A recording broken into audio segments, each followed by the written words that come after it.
Դե ինչ ողջույն հարգելի բարեկամներ, բարի գալուստ update լրատվական, ես Ռաֆայել Մնացականյանն եմ եւ առաջարկում եմ միասին թարմացնել օրվա լրահոսը։ Հետաքրքիր բովանդակությամբ, բայց միևնույն ժամանակ բավականին ցավալի ենթատեքստով ակցիա էր այսօր տեղի ունենում Երևանում։ Լեռնային Ղարաբաղից բռնի տեղահանվածները այսօր Երևանում ակցիա են իրականացրել Լեռնային Ղարաբաղի ներկայացուցչության մոտ, պահանջելով Սամվել Շահրամանյանից, որպեսզի նա վերադարձնի քաղաքացիներին նրանց պնդմամբ, ինչպես ժամանակին պնդում էր եղել, Լեռնային Ղարաբաղում առնվազն 48 ընտանիքի կողմից թալանված 467 միլիոն դոլարը։ Այսպիսի պահանջի ներկայացնում ցուցարարները, ակցիայի նախաձեռնողներից Արտուշ Օսիպյանը Շահրամանյանին հորդորել է գնալ Հայաստանի գլխավոր դատախազություն ու որպես իրավասու անձ այնտեղ պահանջել արագացնել Լեռնային Ղարաբաղում թալանված գումարների վերադարձի մասով քննությունը։ Շահրամանյանը դուրս է եկել Արցախի ներկայացուցչության դիմաց, ակցիա իրականացնող արցախցիների հետ հանդիպում այնուամենայնիվ եղել է, ցանկապատի այս կողմում կանգնած էին ցուցարարները, մյուս կողմում պարոն Շահրամանյանն էր ու այս կողմից ու այն կողմից բարձրախոսներով հաղորդակցություններ տեղի ունենում, որպեսզի դուք հասկանաք, թե ինչ ձևաչափի երկխոսության մասն է խոսքը, առաջարկում եմ մի քանի դրվագ այսօրվա հանդիպումից։ Եվ եթե խոսում եք Թալանի մասին, հենց դուք պիտի լինիք արդար։ Ես դրա կողմնակիցն եմ։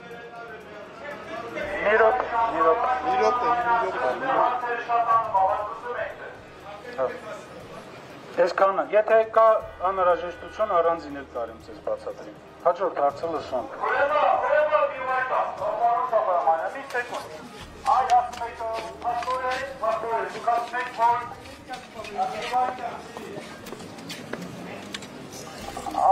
Ինչ հնարավոր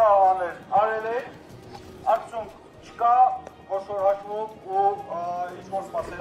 նոր անդելիքներ չկա։ Բայց ասում եք, հանրային ճնշումով փորձեք այդ թալանածը վերադարձնել։ Արցախցիները բազմիցս գնացել են դատախազություն եւ գործերով, չեն ընդունել։ Դրա համար, այդ նույն հանրային ճնշման համար մենք հրապարակային այդ հայտարարություն արել ենք։ Ուրեմն օր ժամ ենք որոշում, դատախազության առջև մենք կանգնում դուք մտեք, ողջ ընդունեն, կիմանանք, որ արել եք, չեն ընդունել։ Մտեք, այդ ժողովուրդը ասեք, իրանք այս հարցին են սպասում։ Այդ թալանածը ոնց դատաիրավական պրոցես արագացնենք, որ մարդիկ աղետով չհայտնվեն։ Եկել մի ուրիշ բան, որ ասում եք, ստեղ հավաքվածների, չգիտեմ, ում գումարային 5 միլիոն դոլարը, հավատացեք, հիմնադրամում այնպիսի գումարներ է յուրացվել, որ 5 միլիոն դոլար այսքանի մեջի բաժանած, դասկի սովորական մարդիկ են երևի մեկը մի 5 միլիոն դրամ, 10 միլիոն դրամ վարկավեցել։ Մենք խոսում ենք, պարոն Շահրամանյան, դուք էլ տեղյակ եք, նամանավանդ 2 տարի ԱԱԾ-ի պետ եք եղել Արցախում, ու Արցախը գիտենք, Տելեկոմով, Ոսկյանքով, ոնց է թալանվել ու որոշ վերնախավով, մի բան էլ չեք արել, բայց թողենք մի կողմ։ Հիմա այս վիճակում ենք, որ հիմա ենք հայտնել։ Դա կարիքը, միասին գնում ենք, դուք մտնում եք, ձեզ կմերժեն, կիմանանք, որ դուք ձեր անելիքը իրոք արել եք, նույնիսկ հանրային ճնշումը որպես լինի, չի ստացվել, դες ազերություն եք։ Ես քեզ հասկացնում, եթե դուք գտնում եք, ներկայացնում եք ժողովրդի մեր արցախցիներին, ոչ թե մի խումբ մարդկանց, ես պատրաստ եմ ձեր հետ միասին գալ, ներկայանալ դատախազություն, ներկայանալ քննչական կոմիտեի, նման առաջարկ իմ կողմից եղել է նաև նախաձեռնող խմբին, որ պայմանավորվեն քննչական կոմիտեի ղեկավարի հետ, որպեսզի դուք գնաք հանդիպեք եւ ձեր հարցերը դնեք իրենց առաջ։ Այսօրվա միջոցառման նաև կազմակերպիչների հետ ես 3-4 օրը խոսացել եմ հեռախոսով։ Մենք պայմանավորվել ենք, որ իրենք պիտի գան։ Մենք հարցերը քննարկենք։ Ես պատրաստական եմ ձեր հետ միասին, ոչ թե քայլելով գնանք, պայմանավորենք դատախազի հետ, գնանք մտնենք մոտ ձեր ներկայացում։ Դուք ուղղեք ձեր հարցերը, ստացեք սպառիչ պատասխաններ։ Գնանք ազգային ժողով, այնտեղ եւս բավականին թեժ էր մթնոլորտը, այսօր լրագրողներից մեկը բառացիորեն հունից հանեց քաղաքացիական պայմանագիր խմբակցության падգամավոր Խաչատուր Սուքիասյանին, ով պարզապես չէր պատրաստվում որևէ հարցազրույց տալ։ Վերջ, չեմ տալիս ձեզ, լսեք, չեմ տալիս հարց, ներողություն եմ խնդրել, լսի, ներողություն եմ խնդրել, հեռացեք ստենի, լսեք, չեմ տալի հարցազրույց, հեռու գնացեք, սա ասա տարածք է, եղավ շնորհակալություն, բայց այնուհանդերձ դուք ասեմ հեռու գնա, Դուք չեք ուզում այդ Ոչ։ Ինչու՞։ Գնացեք ստեղից, չեմ ուզում հարցազրույց ձեզ տամ, հեռու գնացեք։ Տեսեք, իհարկե այս ամենը շարունակվում էր երկար, բայց այս մի քանի դրվագն են ուղղակի բավարար էր հասկանալու, թե ինչ էր կատարվում ազգային ժողովում։ Ես այստեղ մի հսկայական բաց եմ տեսնում, եւ այդ բացը հիմնականում վերաբերում է պետական կառույցներում, այդ թվում ազգային ժողովում լրագրողների գործառույթների կարգավորմանը։ Երբ հարցազրույցների շարքով գտնվում էի Վաշինգտոնում եւ մեզ մի քանի ժամ բացատրում էին, թե ինչ պետք է անենք պաշտոնական հանդիպումների ժամանակ, ինչպես պետք է նկարահանենք, որ կողմից, որտեղ պետք է լինի տեսախցիկը, բարձրախոսը, ոնց պիտի մեզ դրսևորենք, ինչպես պետք է անձնական տարածքը պահպանենք եւ այսպես շարունակ, ես հասկանում եի, որ Հայաստանում էթիկան լրագրողական շատ վատ վիճակում է եւ մենք եւս մեկ անգամ դրանում համոզվեցինք։ Քաղաքական առումով այդ չեմ ասում, բայց ես էլ լինելով հեռուստատեսության մարդ, մասնակցելով նկարահանումներին, ես չեմ կարողանում հասկանալ, ինչպես կարող են տասնյակ լրատվականների ներկայացուցիչներ, իդեպ, երբ որ ասում ենք լրատվական, անպայման նշենք, որ հանրային մուլտիպլեքսում շատերը հեռարձակում չունեն, ովքեր մասնակցում են այդ հանդիպումներին, գործնականում on-line առցանց մեդիայի այսպես ասած ներկայացուցիչներ են տասնյակ խմբերով վազեն այս կամ այն քաղաքական գործչի հետևից։ Ես դա չեմ հասկանում եւ չասեք թե դա խոսքի ազատություն է։ Միացյալ Նահանգներից ավելի խոսքի ազատության ջատագովն ու պաշտպանը չլինենք, հա, հանկարծ, բայց մի հատ փորձի համար եկեք պատկերացնենք այս նույն վարքագիծը դրսևորենք, չեմ ասում Սպիտակ տանը կամ Կապիտոլիումում, չէ, փորձեք գնալ, ասենք Գլենդելի քաղաքապետարան եւ փորձեք որևէ բարձրաստիճան պաշտոնյայի հետ այսպիսի հարցազրույց կազմակերպել։ Տեսնեմ ինչ կստացվի։ Ես եւս մենք լրացում, ես բացարձակ ոչ պարոն Սուքիասյանին եմ պաշտպանում կամ որևէ լրագրողի եմ մեղադրում, ոչ։ Ես ասում եմ, որ արդեն որերորդ անգամն է մենք ազգովի տեսնում ենք այսպիսի խայտառակ տեսարաններ։ Եթե սա լիներ օրինակ դրսում, այգիում, Բաքվում, դա ուրիշ բան։ Քաղաքական գործիչը, հանրային մարդը անցնում է լրագրողը ունի հարց, մոտենում է, տալիս է իր հարցը, մեկնաբանում է եւ այսպես շարունակ, բայց պետական կառույցներում, այն էլ ազգային ժողովում տասնյակ լրագրողներ վազեն, հրահրեն եւ փորձեն ինչ-որ բան կորզել, սա մեղմ ասած ընդունելի ձևաչափ չէ, բայց ինչևէ, այնուամենայնիվ պարոն Սուքիասյանը խոսեց եւ ասեց այն ինչ ուզում էր։ Ես ասել եմ չեն կռվել, չէ, մի րոպե, մենակ թվերը չի, այդ հարցին նորից ձեզ լսեք ուշադիր։ Ես լավ տեղեկացված եմ ամեն ինչի, ձեզ եմ ասում, որ 44-օրյա պատերազմի ժամանակ մեծ մասը չի կռվել, մի մասը ինադու սաբոտաժ արել, մի մասը ինադու տվյալներ ա տվել, սա բոլորը գիտեն, ընթացքում էլ կտեսնեք դատական պրոցեսներից։ Հանցագործության մասն է, սպայն հաղորդում եք տալիս։ Լսեք, հաղորդում չեմ տալիս, ասում եմ դատական պրոցեսներով, այդքան որ 5 տարիա քրեական գործեր ա գնում։ Մենք Ղարաբաղյան շատ ընկերներ ունեմ Ղարաբաղից ես, իրանց հետ հաճախակի շփվում եմ, շատերին աշխատանքի եմ տեղավորել, իմ ընկերներին, ոչ ընկերներին, անծանոթ մարդկանց, շատ լավ մարդիկ կան, լավ աշխատասեր մարդիկ կան, շատ։ Մեր քույրերն մեծ մասը չի կռվել։ Լսեք, 3000 զոհ, 3000-ից ավել զոհ տրվել է ընդհանուր Հայաստանի եւ Ղարաբաղի բնակչության մասով։ Չեք լսում, 3000-ից ավել զոհ տրվել է եւ Հայաստանից եւ Արցախից։ Ասել որ արցախցիները չեն կռվել։ Ոչ, լսեք, դուք մի վարքյան լսեք, հիմա ձեզ ասում եմ։ Խնդրում եմ ձեզ, դուք ինքներդ որպես լրագրող, ձեզ հետաքրքրում է այդ հարցը։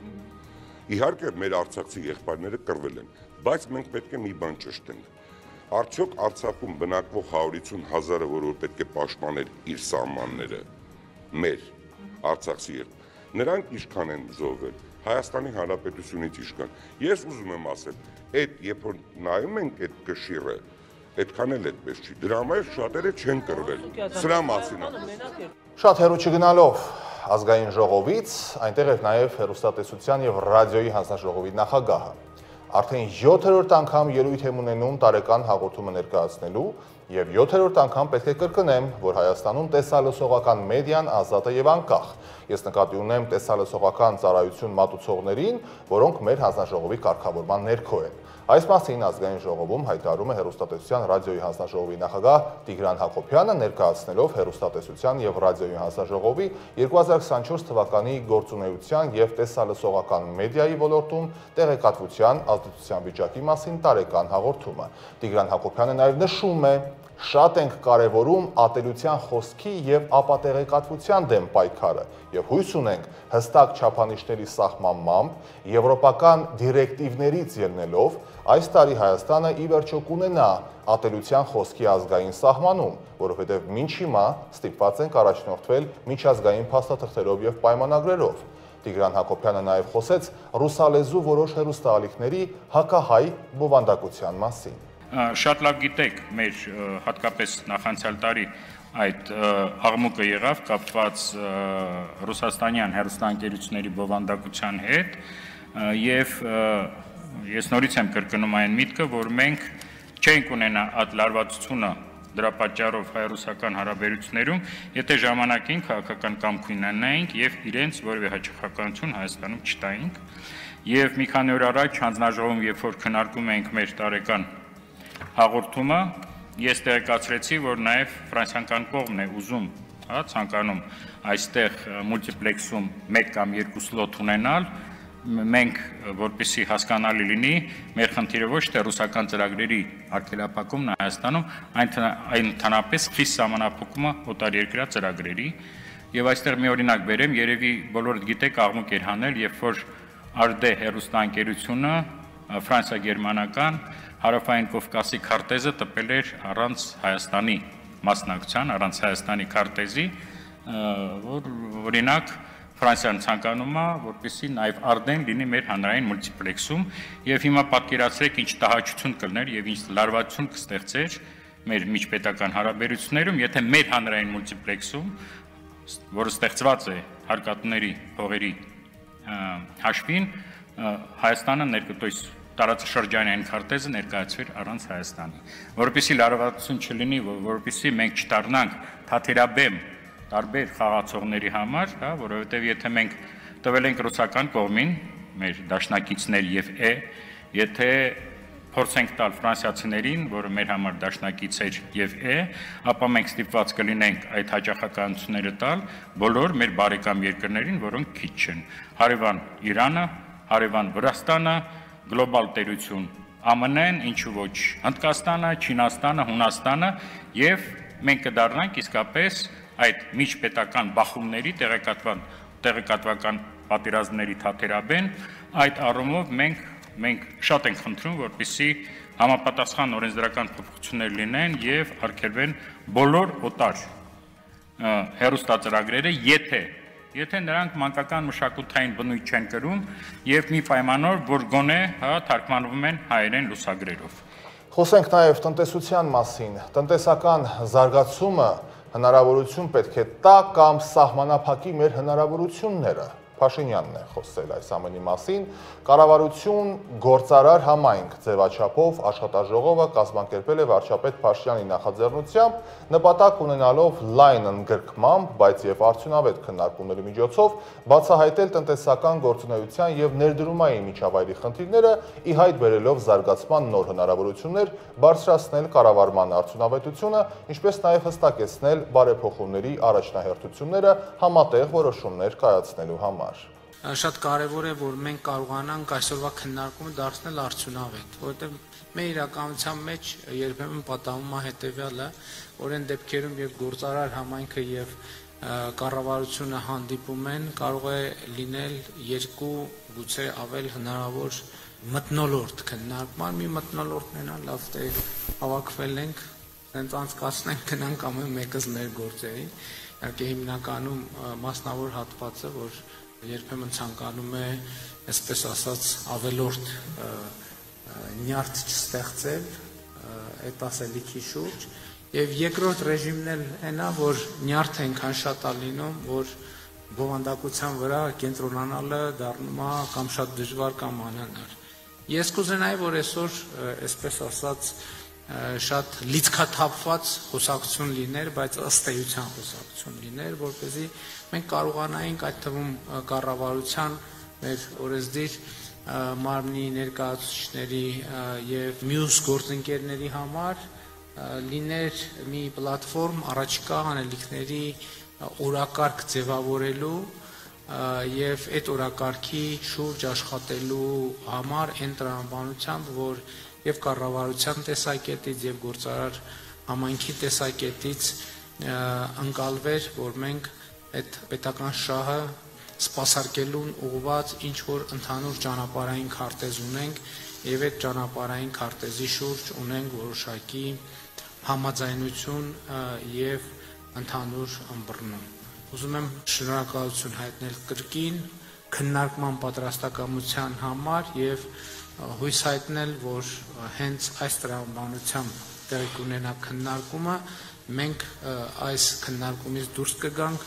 մեր առաջիկա անելիքների վերաբերյալ շատ ավելի կոնկրետ պատկերացումներով եւ մենք կհասկանանք, թե կառավարության ծրագրերը որքանով են ընկալվում գործարար եւ ինչպես են ընկալվում գործարար համայնքի կողմից եւ իհարկե լիցքավորված այդ օրակարգը եւ ճանապարհային քարտեզը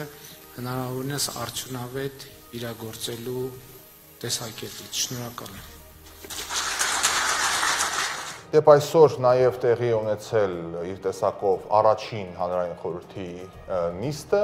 ինչպես հայտնում են հանրային խորհրդից, ողջույնի խոսքով հանդես է եկել հանրային խորհրդի նախագահ Արա Խզմալյանը, ներկայացնելով նաև խորհրդի գործունեության առաջնահերթությունները։ Խզմալյանը կարևորել է հանրային խորհրդի հանրային ընկալումները ճշգրտելու անհրաժեշտությունը, իբրև խորհրդի գերական նպատակ համարելով հանրային կյանքի տարբեր ոլորտներում գործող պրոֆեսիոնալների եւ կառավարության լիարժեք հաղորդակցությունները։ Խզմալյանը անդրադարձել է նաև խորհրդի գործունեությանը կազմակերպող օրենքի եւ իրավական ակտերի լրամշակմանն ու ստեղծմանը, կառավարության անդամների հետ ակտիվ փոխշփումներին եւ համապատասխան ոլորտների ներկայացուցիչների հետ աշխատանք սկսելու անհրաժեշտությանը։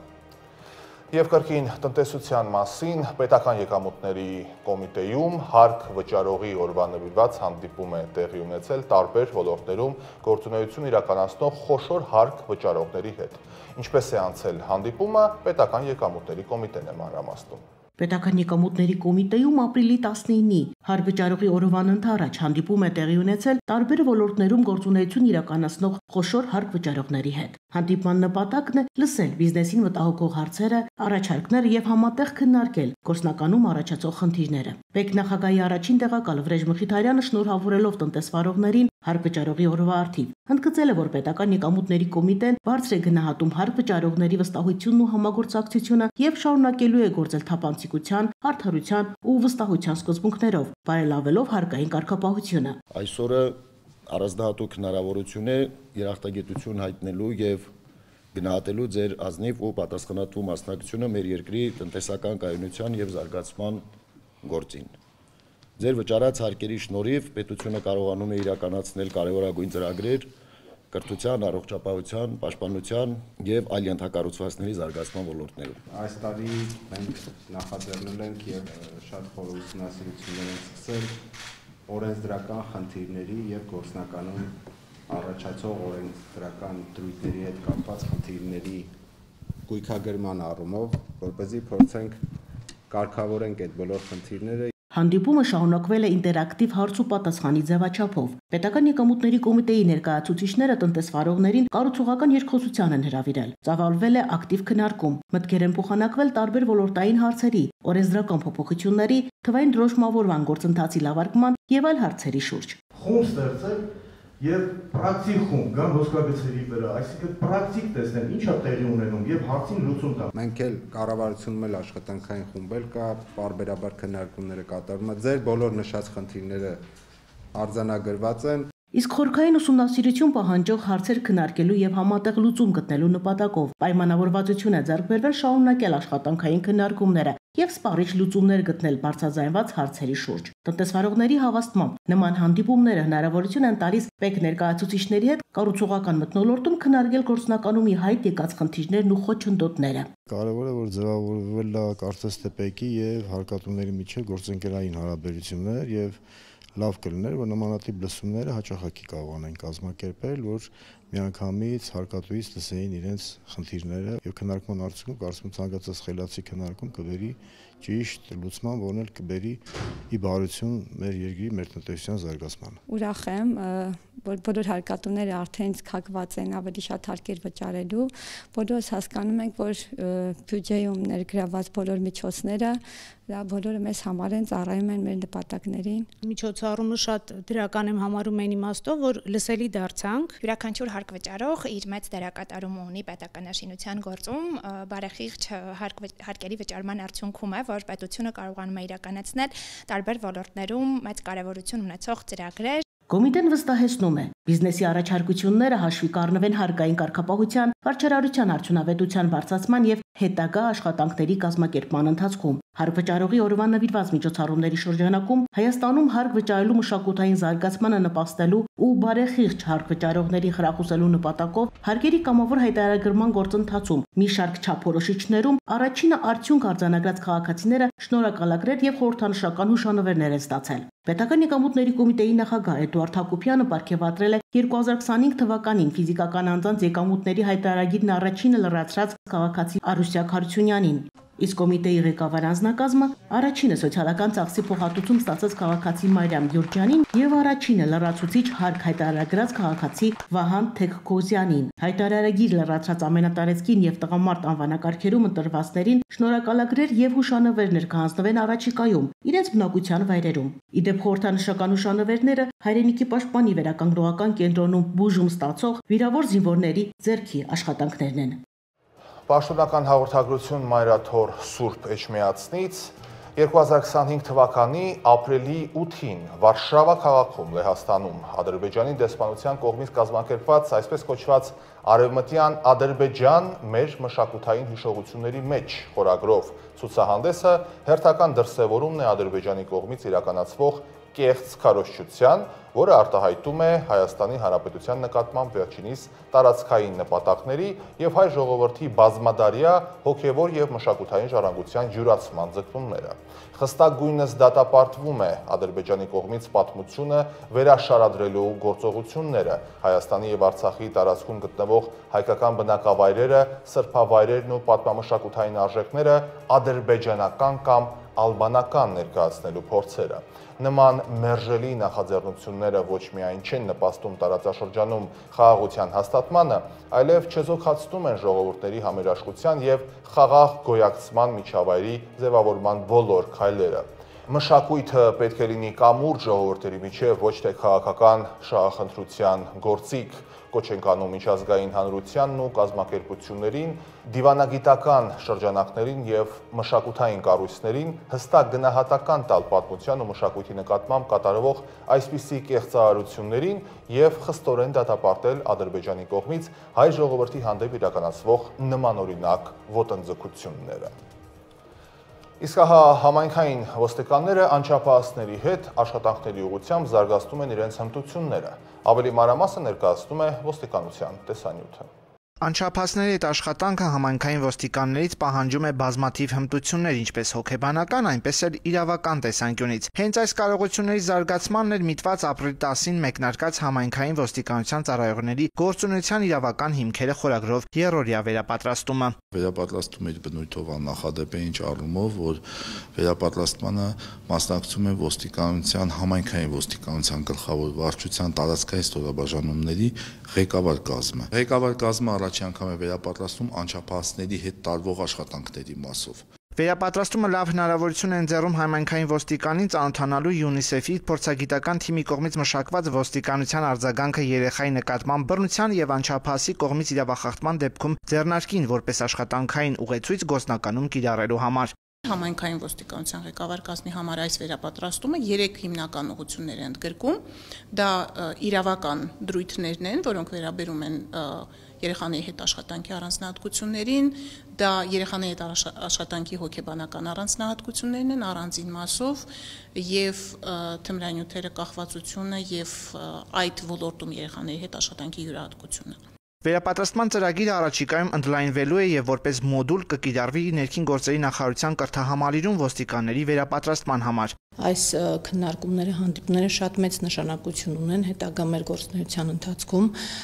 երեխաների բռնության, նրա հետևանքների կանխարգելման, բացահայտման հետ կապված Ինտերակտիվ քննարկումները, խմբային աշխատանքները եւ փորձի փոխանակումը թույլ են տալիս մշակել աշխատանքային ընդհանուր կանոններ բռնության դեպքերին արձագանքելու եւ կանխարգելելու համար։ Խոսքը այստեղ ոչ միայն պրակտիկ գործողություններ սովորելու մասին է, խոսքը երեխայի կենտրոն մոտեցումներ սովորելու մասին է եւ այստեղ արդեն շատ կարեւոր է, որպեսզի իսկապես ղեկավար կազմը կարողանա համապատասխան մշակույթը ներդնել համայնքային ոստիկանության բաժանմունքներում, որպեսզի նաեւ աշխատակիցները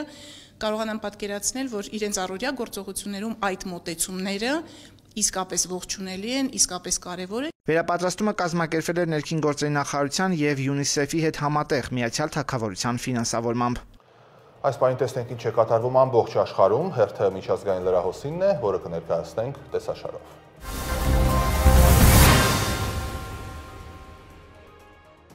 ԱՄՆ պետքարտուղար Մարկո Ռուբիոն հեռախոսազրույց է ունեցել Ռուսաստանի Դաշնության արտաքին գործերի նախարար Սերգեյ Լավրովի հետ։ Զրույցը հաջորդել է Փարիզում ուկրաինական պատվիրակության եւ եվրոպացի դաշնակիցների հետ ամերիկյան կողմի բանակցություններին։ Այս մասին հաղորդագրություն է տարածել ԱՄՆ պետքարտուղարության խոսնակ Թեմի Բրյուսը։ Պետքարտուղարը իր ռուսաստանցի գործընկերոջը փոխանցել է նույն ուղերձը, որը ԱՄՆ թիմը փոխանցել է ուկրաինական պատվիրակությանը եւ մեր եվրոպացի դաշնակիցներին Փարիզում։ Նախագահ Թրամփը եւ Միացյալ Նահանգները ցանկանում են, որ այս պատերազմը ավարտվի, եւ այժմ բոլոր կողմերին ներկայացրել են տևական եւ կայուն խաղաղության ուրվագծերը, նշված է հաղորդագրությունում։ ԱՄՆ պետքարտուղարության խոսնակը հավելել է, որ Փարիզում ԱՄՆ առաջարկը խրախուսելի ընդունելության է արժանացել, ինչը ցույց է տալիս, որ խաղաղությունը հնարավոր է, եթե բոլոր կողմերը հանձնառու լինեն համաձայնության հասնելուն։ Ապրիլի 17-ին Ֆրանսիայի նախագահ Էմանուել Մակրոնը ողջունել էր ամերիկացի, եվրոպացի եւ ուկրաինացի պաշտոնյաների բանակցությունները։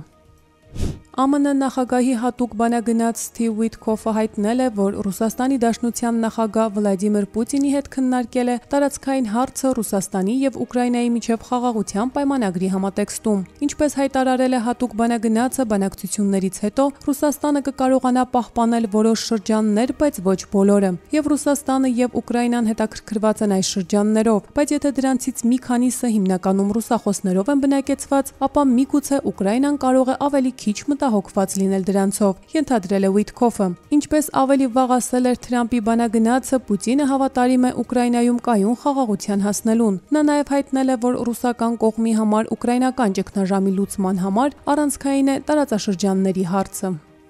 Ռուսաստանի Դաշնությունն այսօր առավոտյան 3 Իսկանդեր բալիստիկ հրթիռ է արձակել Ուկրաինայի Խարկով քաղաքի Օսնովյանսկի շրջանի ուղղությամբ։ Հարձակման հետևանքով կա 1 զոհ 74 տուժած։ Խարկովի քաղաքապետի խոսքով Խարկովին հարվածները հասցվել են կասետային զինամթերքով բալիստիկ հրթիռներով։ Իրավապահները ստուգման ընթացքում պարզել են, որ հակառակորդի հրթիռները պայթեցվել են օդում, ավելի մեծ տարածք եւ թիրախներ խոցելու նպատակով։ Նշվում է նաեւ, որ հարձակումն էական նյութական վնաս է պատճառել։ Հրթիռակոծության հետևանքով վնասվել է ավելի քան 50 բազմաբնակարան շենք եւ ավելի քան 30 ավտոմեքենա, ասել է Խարկովի շրջանային դատախազության ներկայացուցիչը։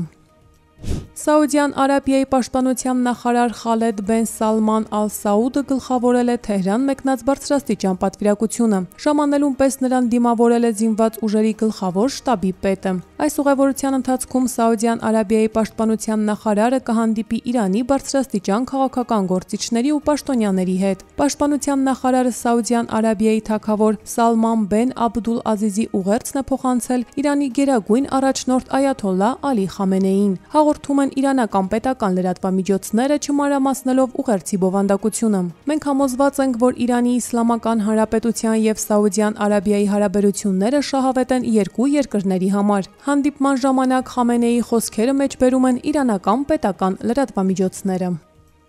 Իրանի բանակը կառավարության ամուր բերդն է եւ անփոխարինելի օգնականը։ Այս մասին բանակի օրվա կապակցությամբ Թեհրանում զորահանդեսի ժամանակ ասել է Իրանի նախագահ Մասուդ Փեզեշքյանը։ Հզոր բանակի օգնությամբ մենք կարող ենք պնդել մեր դիրքորոշումը եւ նպաստել տարածաշրջանում խաղաղությանը որպես անվիճելի ուժ, ընդգծել է Փեզեշքյանը։ Զորահանդեսի ժամանակ Իրանը ի ցույց է դրել զինատեսակները, այդ թվում ռուսական արտադրության C-300 հոբ համակարգը։ Միջոցառմանը, որին մասնակցել են Իրանի Իսլամական Հանրապետության ցամաքային, օդային, ռազմածովային եւ պաշտպանական զորքերի տարբեր շարժական եւ հետևակային ստորաբաժանումներ, ներկա են եղել օտարերկրյա դեսպաններ եւ ռազմական կցորդներ։ Միացյալ Նահանգները սկսել է Սիրիայի հյուսիս-արևելքից դուրս բերել հարյուրավոր զինվորականների։ Այս մասին հայտնում է The New York Times-ը։ ԱՄՆ-ի երկու բարձրաստիճան պաշտոնյաներ, որոնց անունները չեն նշվում, հայտնել են, որ զինվորականները փակում են Սիրիայի հյուսիս-արևելքում գտնվող 8 փոքր գործող ռազմակայաններից 3-ը։ Զորքերի քանակը 2000-ից հասցնելով մոտ 1400-ի։ Պաշտոնյաների խոսքով 60 օր անց ամերիկացի հրամանատարները կգնահատեն, արդյոք լրացուցիչ կրճատումներ լինելու են, թե ոչ։ Պաշտոնյաներից մեկը նշել է, որ հրամանատարները խորհուրդ են տվել առնվազն 500 ամերիկացի զինվորական պահել Սիրիայում։ Աղբյուրները նշել են, որ ռազմակայանները փակելու եւ միավորելու որոշումը հիմնված է ցամաքային հրամանատարների առաջարկությունների վրա, որոնք էլ հաստատվել են Պենտագոնի եւ ԱՄՆ կենտրոնական հրամանատարության կողմից։ Ֆլորիդա նահանգի Թալահասի քաղաքի պետական համալսարանի տարածքում տեղի ունեցած կրակոցների հետևանքով ըստ վերջին տեղեկությունների զոհվել է 2 մարդ, վիրավորվել է 6-ը։ Ոստիկանությունը հայտնել է, որ կրակողը քոլեջի 20-ամյա ուսանող Ֆենիքս Այքներն է, ոստիկանության փոխգնդապետ Ջեսիկա Այքների որդին։ Իշխանությունների տվյալներով զոհերը համալսարանի ուսանողներ չեն, սակայն դպրոցի վարչակազմը ժամանակավորապես դադարեցրել է դասերը եւ մարզական միջոցառումները։ Հրաձիգը վիրավորվել է ոստիկանության հետ փոխհրաձգության ժամանակ։ Հարձակման հնարավոր դրդապատճառները հայտնի չեն։ ԱՄՆ նախագահ Դոնալդ Թրամփը ցավալի է համարել Ֆլորիդայի նահանգում տեղի ունեցած հրաձգությունը, սակայն նշել է, որ չի պատրաստվում խստացնել զենքի շրջանառության նկատմամբ վերահսկողությունը եւ միշտ կպաշտպանի սահմանադրության երկրորդ ուղումը, որը երաշխավորում է ամերիկացիների հրազեն ունենալու իրավունքը։ Այս մասին նա հայտնել է Սպիտակ տանը լրագրողների հետ զրույցում։ Ինչ վերաբերվում է օրենսդրության հարցերին, այս ամենը շարունակվում է արդեն վաղուց։ Ես պարտավոր եմ պաշտպանել երկրորդ ուղումը, քանի որ ես առաջադրվել եմ երկրորդ ուղումը պաշտպանելով ի թիվս այլ բաների, եւ ես միշտ կպաշտպանեմ երկրորդ ուղումը, ընդգծել է նախագահը։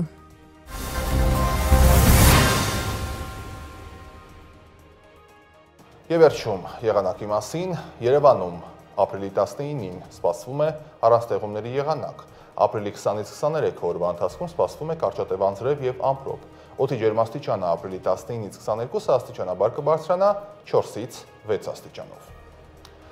Դե ինչ հարգելի բարեկամներ, շնորհակալ եմ ուշադրության համար, այսօրվա համար այսքանը, առավել թարմ լրահոսով կհանդիպենք հաջորդ թողարկմանը։ Լավ եղեք։